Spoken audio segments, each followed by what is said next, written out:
இப்படி தொடர்ந்து சௌசௌ காயை நம்ம அன்றாட உணவில் சேர்த்துட்டே வரும்போது உடல் எடை எப்போவுமே அதிகமாகாமல் ஆரோக்கியமான முறையில் பராமரிக்க முடியும். ரொம்ப குறிப்பாக உடல் பருமனாக இருந்து உடல் எடையை குறைக்கிறதுக்கு நீங்கள் டயட் ஃபாலோ பண்ணுறீங்க அப்படின்னா இந்த காயை கண்டிப்பாக உங்கள் அன்றாட உணவில் அடிக்கடி சேர்க்கணும். சூப் மாதிரி சமைத்தும் நீங்கள் ஒரு 11 மணிக்கு குடிச்சிடலாம் காலையில் டைமில். அப்படி இல்லைனா மதிய உணவில் கூட்டு பொரியல் மாதிரி சமைத்து சாப்பிடலாம்.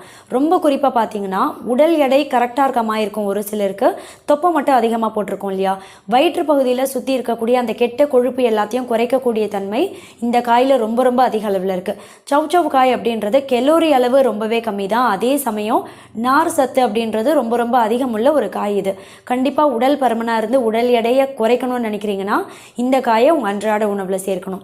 அதோட மட்டும் கிடையாது, ரத்த அழுத்தத்தை எப்போவுமே கட்டுப்பாட்டில் வைக்கும்.